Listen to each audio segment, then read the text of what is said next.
for dark nights.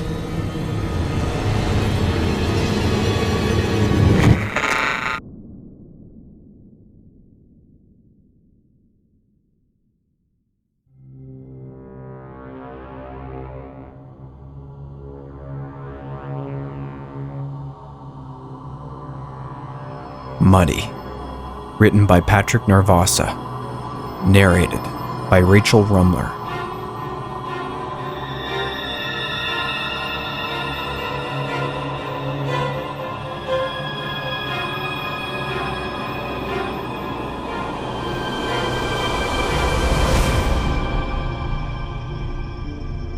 Daddy, please get him faster. He might drown, I shouted up from my bedroom window as I tirelessly clapped my hands in hopes that my dad could still save him. I got him, sweetie. My dad raised the brown stuffed bear from the small puddle of mud from our backyard. Before I could even get to him, my dad asked me if he could borrow him for a second to wash off all the mud.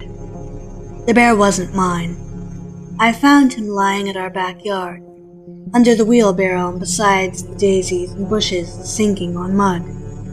My dad wouldn't believe, but the moment I snatched the bear from his hands, I swear he spoke to me and said hello.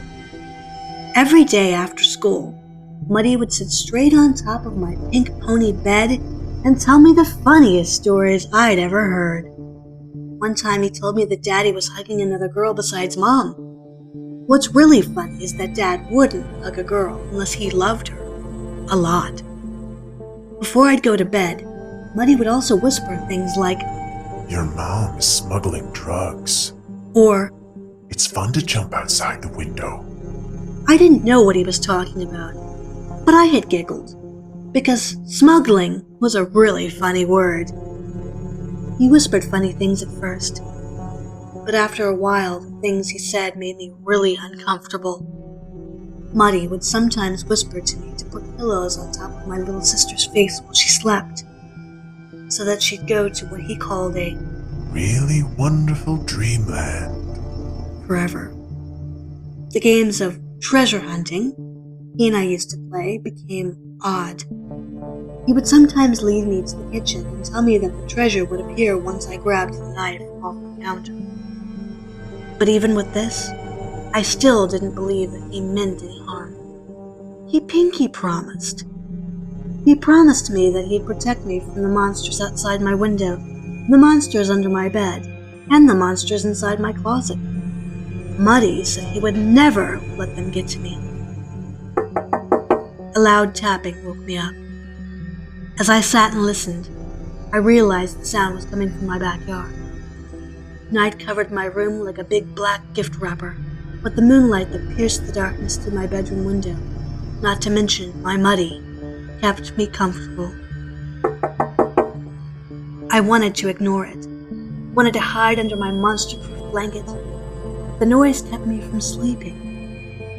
Before I knew it, I crawled out from under the covers and stepped onto the cold pink rug beside my bed. I knew I had made a mistake the minute my feet touched the floor. Muddy, you will protect me, right? He didn't answer that time. For once, it was like I was talking to a normal teddy bear. But still, I felt safer with him by my side. So I grabbed him and took him with me as I set off across my room to peek outside my window. At the window, I pulled up a stool to step on and opened the big plate of glass and peered into the direction of the noise. My body froze, as if fear itself held me in place and forced me to look. A woman in a wedding dress was tapping at the windows downstairs. Her elongated arms bent unnaturally in 3 places, and they crackled as she moved.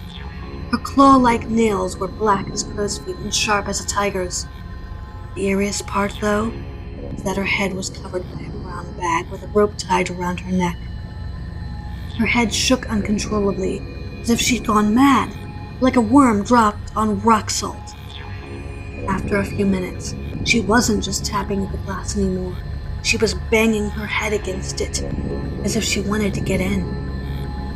Slowly, her head tilted upwards, and somehow, Even with her face covered by the brown bag, I knew that she was staring at me like prey. In a blink, she crawled up the walls to get to me, her nails dug deep inside the walls, helping her raise her slender body up. She hesitated for a moment when she finally reached my window, and just as I expected her to grab my neck with her crackling hands, she instead pulled the window shut and simply stared. Drenched in a cold sweat, breathing heavily, my eyes welled with tears. I hugged Muddy tight in an effort to slow my heartbeat.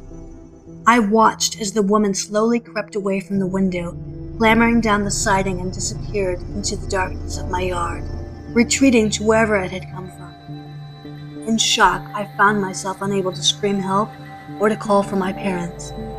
I did the only thing I could think of. I hugged Muddy tighter. "Why would she do that, Muddy?" I asked, placing his round snout near my right ear. "Why?"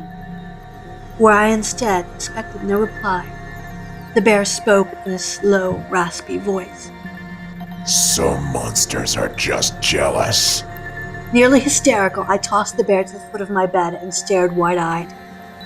Illuminated by moonlight, it was easy to see Muddy's stitched mouth move as he peered at me. He continued. Some monsters are just jealous that other monsters have already found